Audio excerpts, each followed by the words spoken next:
بسم اللہ الرحمن الرحیم۔ صحیح بخاری حدیث نمبر 448۔ حضرت سہل رضی اللہ تعالی عنہ سے مروی ہے، نبی پاک صلی اللہ علیہ وآلہ وسلم نے ایک عورت کے پاس ایک آدمی بھیجا کہ وہ اپنے بڑھئی غلام سے کہے کہ میرے لیے ممبر لکڑیوں کے تختوں سے بنا دے جن پر میں بیٹھا کروں۔ صحیح بخاری حدیث نمبر 449۔ حضرت جابر بن عبداللہ رضی اللہ تعالیٰ عنہ سے روایت ہے کہ ایک عورت نے کہا، یا رسول اللہ صلی اللہ علیہ وآلہ وسلم، کیا میں آپ کے لیے کوئی ایسی چیز نہ بنا دوں جس پر آپ صلی اللہ علیہ وآلہ وسلم بیٹھا کریں؟ میرا ایک بڑھئی غلام بھی ہے۔ آپ صلی اللہ علیہ وآلہ وسلم نے فرمایا، اگر تو چاہے تو ممبر بنوا دے۔ صحیح بخاری حدیث نمبر 450۔ حضرت عثمان بن عفان رضی اللہ تعالی عنہ سے کہ مسجد نبوی کی تعمیر کے متعلق لوگوں کی باتوں کو سن کر آپ نے فرمایا کہ تم لوگوں نے بہت زیادہ باتیں کی ہیں، حالانکہ میں نے نبی کریم صلی اللہ علیہ وآلہ وسلم سے سنا ہے کہ جس نے مسجد بنائی۔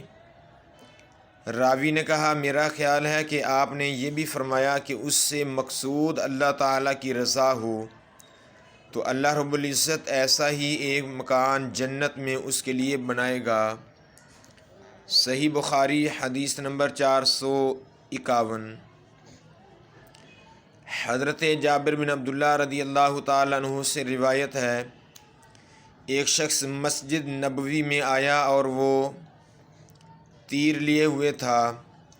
رسول اللہ صلی اللہ علیہ وآلہ وسلم نے اس سے فرمایا کہ ان کی نوکیں تھامے رکھو۔ صحیح بخاری حدیث نمبر 452۔ ابو موسیٰ اشعری صحابی رسول رضی اللہ تعالیٰ عنہ سے سنا، وہ فرماتے ہیں کہ میں نے نبی کریم علیہ السلام سے سنا، اگر کوئی شخص ہماری مساجد یا ہمارے بازاروں میں تیر لیے ہوئے چلے تو ان کے پھل تھامے رہے، ایسا نہ ہو کہ اپنے ہاتھوں سے کسی مسلمان کو زخمی کر دے۔ صحیح بخاری حدیث نمبر 453۔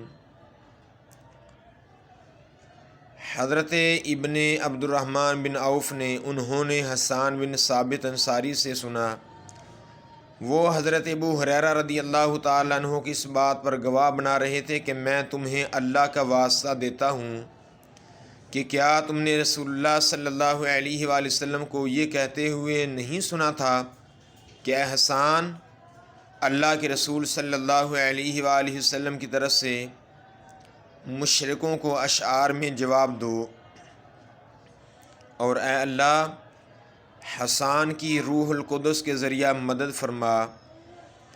ابو ہریرہ رضی اللہ تعالیٰ عنہ نے فرمایا، ہاں میں گواہ ہوں، بے شک میں نے نبی کریم صلی اللہ علیہ وآلہ وسلم سے یہ سنا ہے۔ صحیح بخاری حدیث نمبر 454۔ حضرت عروہ بن زبیر نے خبر دی کہ عائشہ صدیقہ طیبہ طاہرہ رضی اللہ تعالی عنہا نے کہا، میں نے نبی کریم علیہ السلام کو ایک دن اپنے حجرہ کے دروازے پر دیکھا۔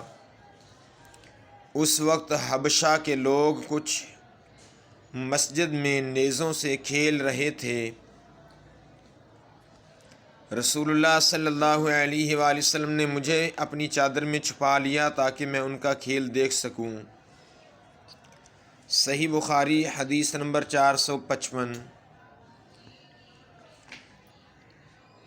حضرت ابن شہام کے واسطہ سے یونس نے سنا، فرماتے ہیں کہ انہوں نے عروہ سے حضرت عائشہ صدیقہ رضی اللہ تعالی عنہا سے کہ میں نے نبی کریم علیہ السلام کو دیکھا کہ جب کہ حبشہ کے لوگ چھوٹے نیزوں سے مسجد میں کھیل رہے تھے۔ صحیح بخاری حدیث نمبر 456۔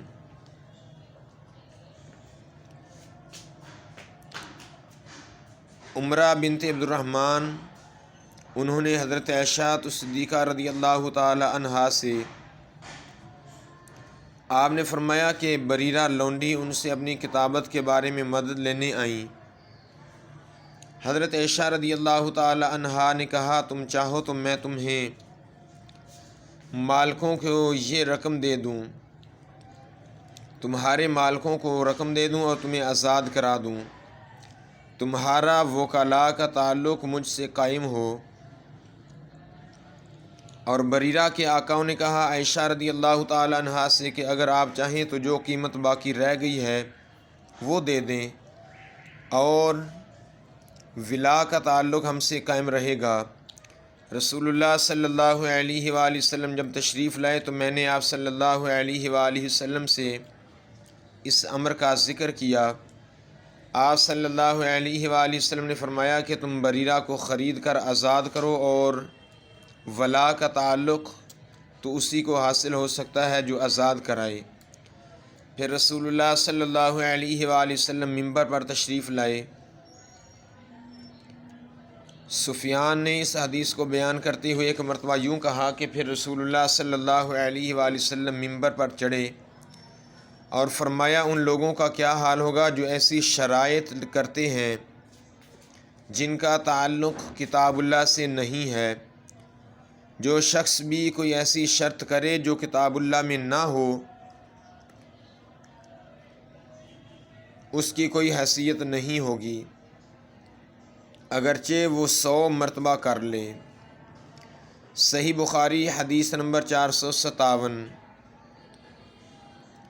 عبداللہ بن کعب بن مالک سے انہوں نے اپنے باپ کعب بن مالک سے انہوں نے مسجد نبوی میں عبداللہ ابن ابی حدد سے اپنے قرض کا تقاضا کیا اور دونوں کی گفتگو بلند آوازوں سے ہونے لگی، یہاں تک کہ رسول اللہ صلی اللہ علیہ وآلہ وسلم نے بھی اپنے حجرے سے سن لیا۔ آپ پردہ ہٹا کر باہر تشریف لائے اور پکارا کعب کعب، بولے یا رسول اللہ صلی اللہ علیہ وآلہ وسلم حکم فرمائیے کیا ارشاد ہے؟ آپ صلی اللہ علیہ وآلہ وسلم نے فرمایا کہ تم اپنے قرض میں سے اتنا کم کر دو۔ آپ کا اشارہ تھا کہ آدھا کم کر دیں۔ انہوں نے کہا یا رسول اللہ صلی اللہ علیہ وآلہ وسلم میں نے بخوشی ایسا کر دیا۔